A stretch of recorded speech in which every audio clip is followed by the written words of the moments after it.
Hello friends, welcome to my channel competitive English with primary TET. তো বন্ধুরা, আজকের এই ভিডিওতে খুব গুরুত্বপূর্ণ একটা বিষয় নিয়ে আলোচনা করব। তো দেখো, তো তোমরা কিন্তু স্ক্রিনেও এমনকি থাম্বনেলও তোমরা কিন্তু দেখেছো বিষয়টা কি। তো দেখো, এই মুহূর্তে সবথেকে গুরুত্বপূর্ণ যে বিষয়টা রয়েছে সেটা হলো সুপ্রিম কোর্ট একটা গোটা প্যানেলকে তো একেবারে কিন্তু বাদ দিয়ে দিল, বাতিল ঘোষণা করলো। তো কোন প্রসঙ্গে বিষয়টা বলছি? তো দেখো, এটা কিন্তু শুনে মনে হতে পারে, হয়তো হতে পারে যে এসএসসির 2016 এসএলএসটির যে মামলা যেটা সুপ্রিম কোর্টে চলছে সেটা না। এটা কিন্তু সেটা না। এটা হলো ঝাড়খণ্ডে এর আগে 2010 সালে একটা নিয়োগ প্রক্রিয়া হয়েছিল। তো সেই 2010 সালের যে নিয়োগ প্রক্রিয়া, তো সেইটা নিয়ে বারবার কিন্তু কথা ওঠে, প্রশ্ন ওঠে।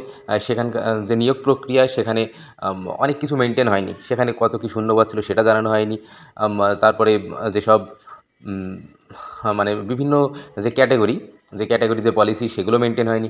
এমন বেশ কিছু, এমনকি এই যে পরীক্ষাটা যেটা হয়েছিল তো সেখানেও কিন্তু সঠিকভাবে কোনো কিছু মেনটেন করা হয়নি।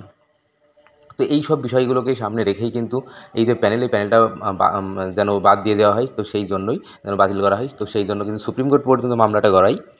তবে এদিন টোটাল বিষয় পর্যবেক্ষণ অবশ্যই করেন সুপ্রিম কোর্ট, এবং শেষমেশ এই প্যানেলটা কিন্তু বাতিল বলে ঘোষণা করেন।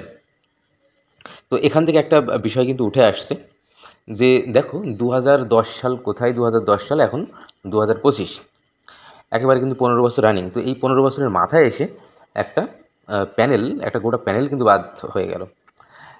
তো আমাদের রাজ্যের ক্ষেত্রেও যেমন যে এসএসসি রয়েছে, এসএসসির যে 26,000 চাকরি বাতিল যে মামলা, তো সেখানেও কিন্তু বেশ কিছু অনিয়মের অভিযোগ সেটা কিন্তু উঠেছে। তো এখান থেকে কিন্তু অনেকটা মনে হতে পারে যে এসএসসির যে মামলা, তো সেটাও কি তাহলে এই মামলার মতোই, ঝাড়খণ্ডের এই মামলার মতোই কি কিছু হতে পারে?